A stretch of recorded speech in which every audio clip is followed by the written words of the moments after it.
আসসালামু আলাইকুম। Diploma in engineering প্রথম পর্বের সকল ছাত্রছাত্রীদেরকে স্বাগত জানাচ্ছি বাংলা কারিগর চ্যানেলে। আমি ইঞ্জিনিয়ার আব্দুর রহিম।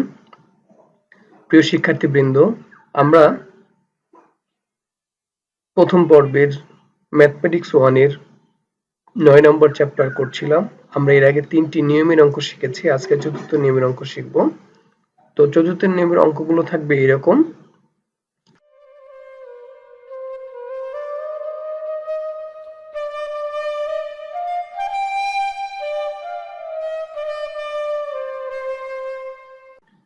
আমাকে বলা থাকবে যদি tan θ = 5/12 এবং cos θ ধনাত্মক হয় তবে sin θ plus cos - θ by sec - θ plus tan θ এর মান নির্ণয় করো।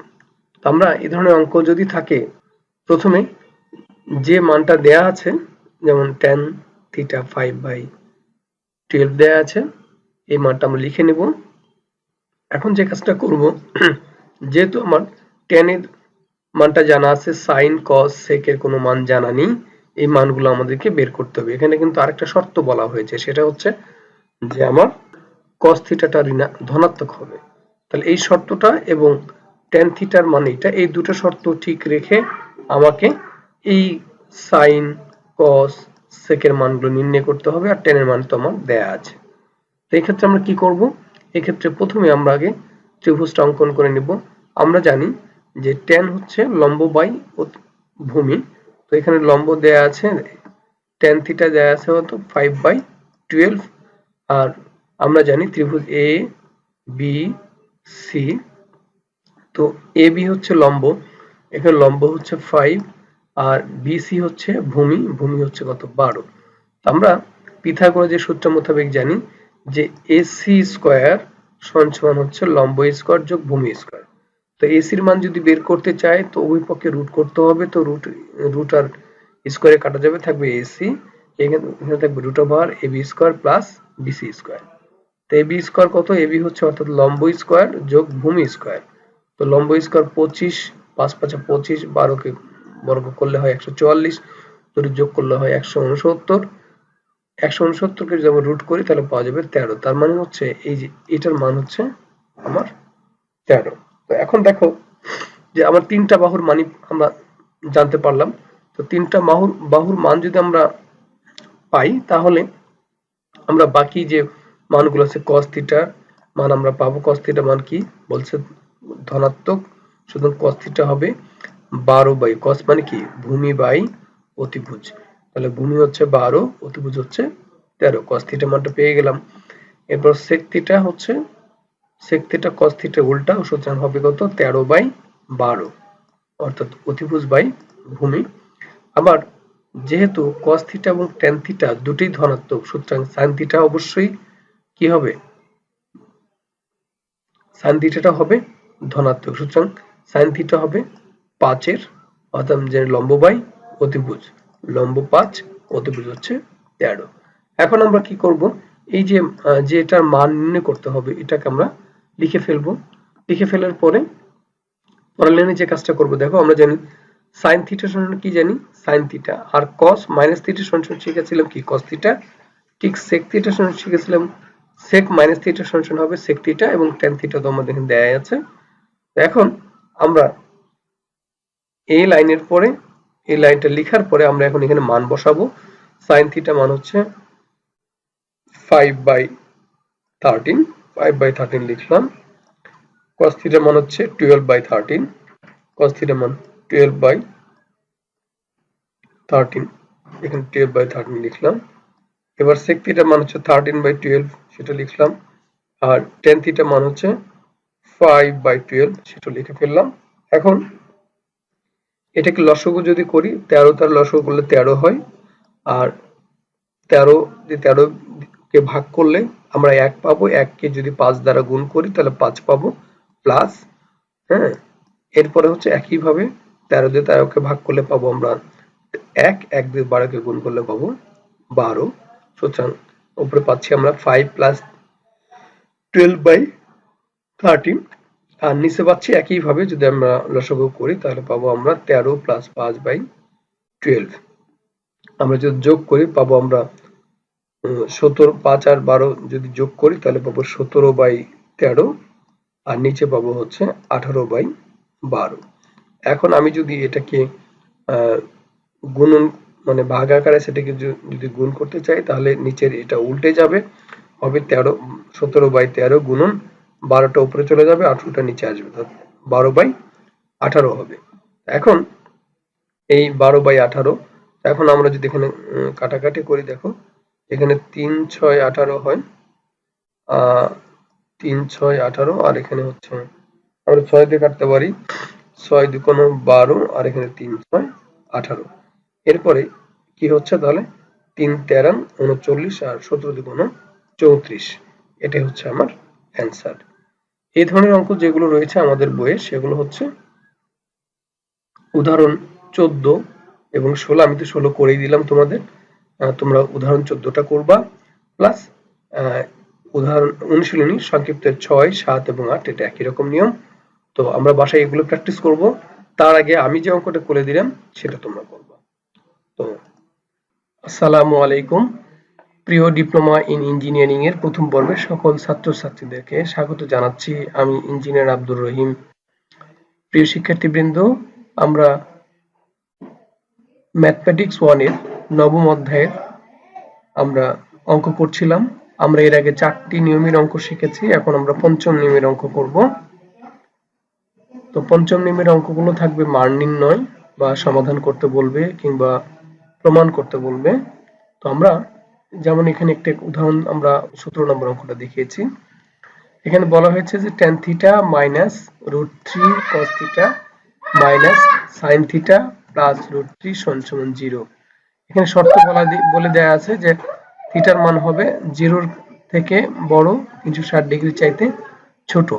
এখানে এই শর্তটা দেয়া যেটা থাকবে সেটা আমাকে অনুসরণ করতে হবে এবং আমার এখানে থিটার মানটা নির্ণয় করতে হবে। তো আমরা প্রথমেই এই অঙ্কটা এখানে লিখে নেব যে tan theta minus √3 cos theta minus sin theta plus √3 সমান 0। এখন আমরা জানি এখানে sin এবং cos আছে, সুতরাং tan এর মানটা sin cos এ রূপান্তর করে নেই। আমরা জানি tan থিটা হচ্ছে sin theta by cos theta. এবার cos এটাকে যদি সমাধান করি তাহলে দেখা যাবে আমার এখানে নিচেকে যদি আমরা লসাগু করি তাহলে হবে cos থিটা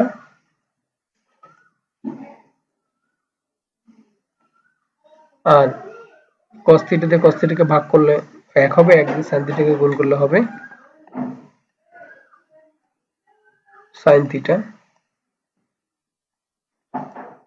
প্লাস এখানে দেখো মাইনাস, সরি এখানে মাইনাস হবে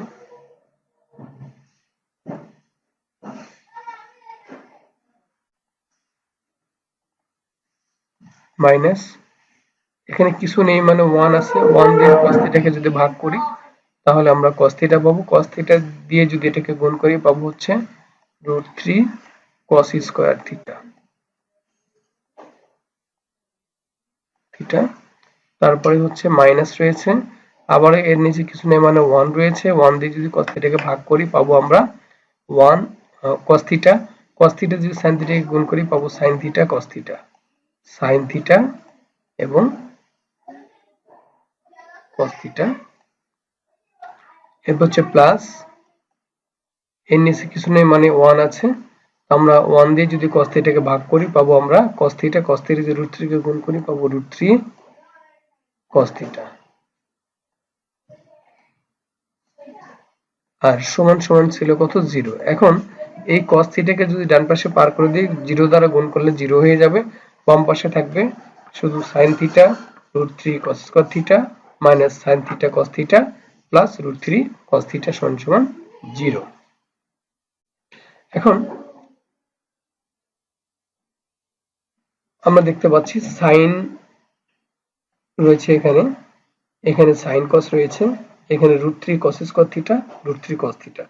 তাহলে আমরা আমাদের অঙ্কের সুবিধার জন্য আমরা sin থিটা গুলোকে একপাশে করি, sin theta minus sin theta cos theta plus √3 cos theta minus √3 cos square theta.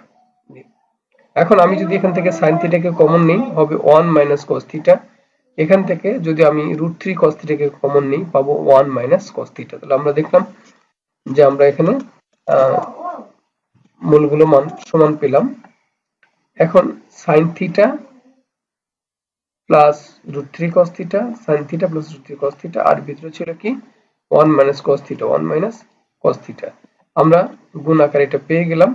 এখন আমি কি লিখতে পারি যে এই 1 মাইনাস cos থিটা সমান 0 লিখতে পারি, আবার sign theta plus √3 cos theta সমান 0 লিখতে পারি। তো 1 মাইনাস cos থিটা, এটাকে আমরা cos থিটা সমান 0 লিখলাম। এখন আমরা জানি cos থিটাকে যদি ডান পাশে পার করে দিই হবে cos থিটা সমান 1।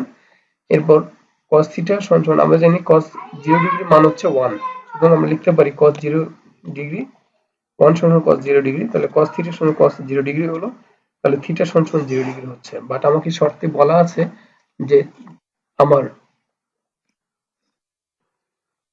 থিটার মানটা 0 ডিগ্রির চাইতে বড় হতে হবে। Theta is greater than 0 and less than 360 degree. তার মানে এটা কি হলো, 0 এর সমান হইছে, কিন্তু শর্তে বলা আছে 0 এর বড় হইতে হবে। তার মানে এটা আমার গ্রহণযোগ্য নয়, এটা আমরা এই মানটা আমরা গ্রহণ করতে পারবো না, এইজন্য লিখে দিতে হবে কিন্তু এটা গ্রহণযোগ্য নয়, যেহেতু আমার শর্তে বলা আছে।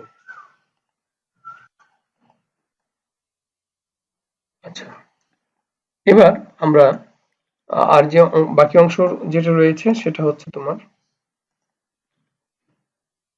sin theta plus √3 cos theta. তো লিখলাম sin theta plus √3 cos theta সমান 0। এখন আমরা যদি sin থিটাকে এই পাশে রেখে ওটা বাম পাশে ডান পাশে পার করে দিলে হবে -√3 cos থিটা। এবার cos থিটাকে যদি ডান পাশে পার করি বাম পাশে নিয়ে আসি তাহলে হবে sin theta by cos theta সমান -√3। এখন আমরা জানি sin theta by cos theta হচ্ছে tan থিটা। তো তাহলে কি হচ্ছে tan থিটা সমান √3 -√3। এরপর আমরা লিখতে পারি কি tan থিটা সমান -tan 60 ডিগ্রি। আর আমরা জানি যে এই কিলো দিয়ে হেড করতেছি। আচ্ছা, sin theta by cos theta সমান -√3। এখন sin theta by cos theta মানে tan থিটা সমান -√3। আমরা জানি যে tan 60 ডিগ্রির মান হচ্ছে √3, আর এই মাইনাসের জন্য মাইনাস চিহ্ন। তাহলে আমরা এখন লিখতে পারি কি tan থিটা সমান -60 tan 60 ডিগ্রি। এখন আমরা জানি যে tan মাইনাস থিটা সমান -tan থিটা। তাহলে -tan থিটাকে আমরা এইভাবে লিখতে পারি, এরকম ভাবে দেখো এখানে কি হচ্ছে, দেখো যে আমি যদি এখানে 180 ডিগ্রি -60, অর্থাৎ 180 ডিগ্রি হচ্ছে এখানে 180 ডিগ্রি আর -60 মানে এখানে, তো এই কোয়াড্রেন্টে কিন্তু আমার ট্যানটা হচ্ছে মাইনাস হবে। তাহলে আমরা এবং ট্যান থাকবে, বাট যেহেতু 180 ডিগ্রি মানে জোড় সংখ্যক 90 ডিগ্রি, ট্যানের কোনো পরিবর্তন হবে না।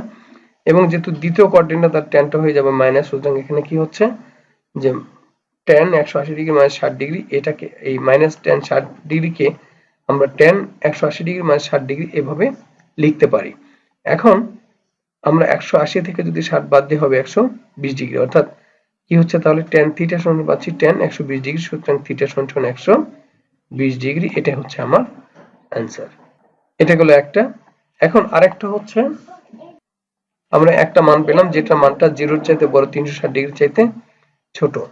এখন এই tan থিটা সমান -60 ডিগ্রি, এটাকে আমরা এভাবে লিখতে পারি 360 ডিগ্রি -60 ডিগ্রি, তাহলে কত হচ্ছে 300 ডিগ্রি হচ্ছে, সুতরাং থিটা সমান 300 ডিগ্রি।